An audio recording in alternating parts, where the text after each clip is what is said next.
So this period right now, it marks the in between my MRI, which was on October 3rd, and my PET scan, which would be tomorrow, a year ago. I didn't know what stage I was. I didn't know how big the mass was in my breast at this point, or my lymph nodes. I didn't know really anything, and I wouldn't find that out until the 10th of October, which I'll tell you all the information that I found out on the 10th of October. What I did know at that point in time was that I was at a center called the Rocky Mountain Cancer Center, where I was being just assigned random appointments. I was not given much notice as to when the appointments were taking place. I was given maybe 1 day notice on pretty much everything, and wasn't given much choice as to when things would be given. Normally they're like, do you want a 10:45 appointment? Do you want a 9:45 appointment? Does this day work for you?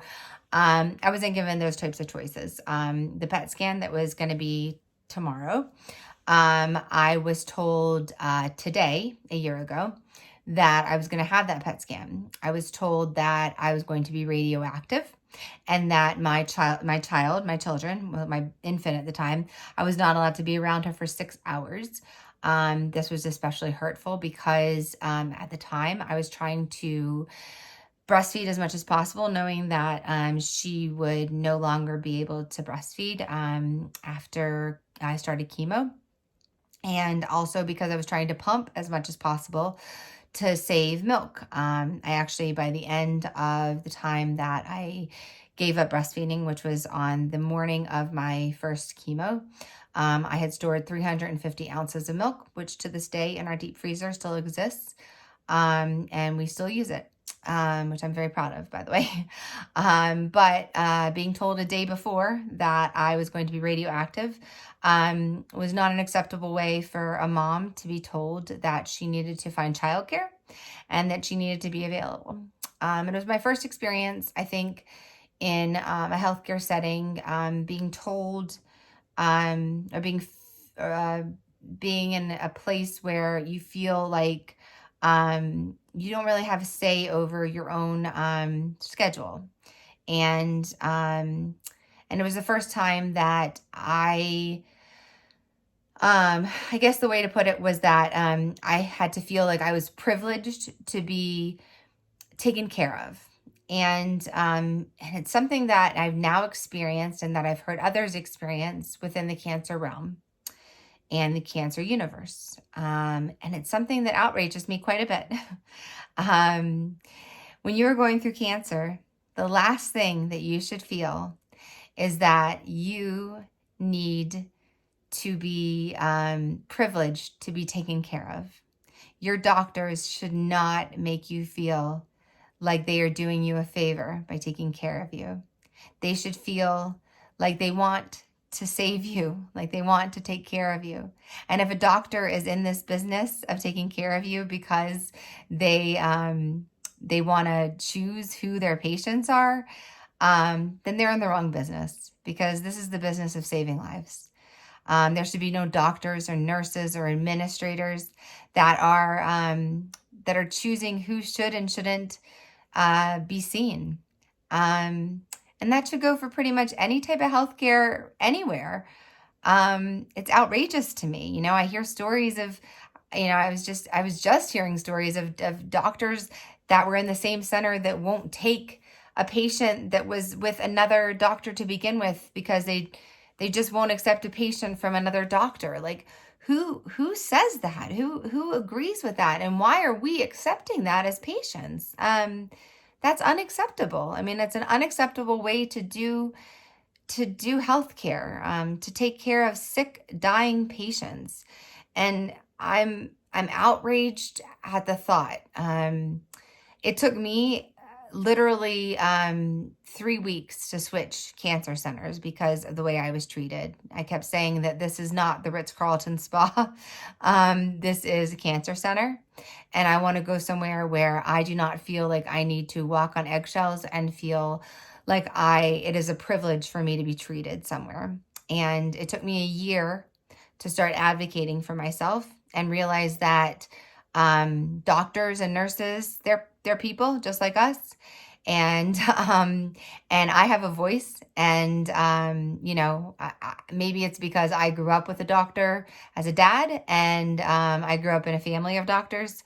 But I have no problem fighting with a doctor or speaking up to a doctor. But none of us should, doctors make mistakes, nurses make mistakes, people make mistakes. We all make mistakes. And if you feel like something's wrong, speak up. And if your doctor or your center isn't accepting you or is scheduling appointments that are inconvenient for you, or they're telling you that a doctor won't accept you as a patient, as a new patient, and it's the proper doctor to see you, and it's the doctor that specializes in your cancer or your treatment, there's something wrong there. And you need to fight to make sure that you're seen. Or that doctor shouldn't be in business, frankly. And I understand that doctors get overloaded and they get too many patients on their plate, but if you have a very specific cancer and a very specific need to see a very specific doctor, then that doctor needs to make time to see you. And that's why I believe they got into medicine in the first place. And it shouldn't be only for the rich and the powerful or the connected. And it really makes me angry. I don't know how else to say it, but I'm sitting on these calls and I'm just angry. I'm angry that people sit by and allow this to happen. I'm angry that centers exist where people still allow, when I got to that PET scan, by the way, after I had 1 day's notice to find out that I was going to be, luckily my parents were here to be able to take care of my child, but I cried that entire afternoon when I had to sit downstairs and not breastfeed my child. But when I got to that PET scan, do you know that they had scheduled it so soon in advance, without advance notice, that they hadn't even gotten doctor authorization? So then I had to sit in the hospital and wait for them to try to get doctor authorization from my healthcare to actually approve it. So much so that I was so frustrated that I actually went to the billing office and I said, how much is this going to cost out of pocket? And she told me how much it would cost out of pocket. And I said, then we're going to do the PET scan. And I actually went ahead with the PET scan and dealt with the healthcare after the fact, because I was so frustrated with the fact that they would make me like a day before go in and do this without any notice. It is not a doctor, a nurse, an administrator. It is not their job to make you feel like you are privileged to show up at their office and get cancer treatment. You are there for them to help you to save your life, essentially. And they should not be in the business of making you feel like you've walked into some exclusive restaurant or some exclusive spa. I actually feel it is, I don't even go to restaurants that don't take reservations because I feel like that alone is disrespectful.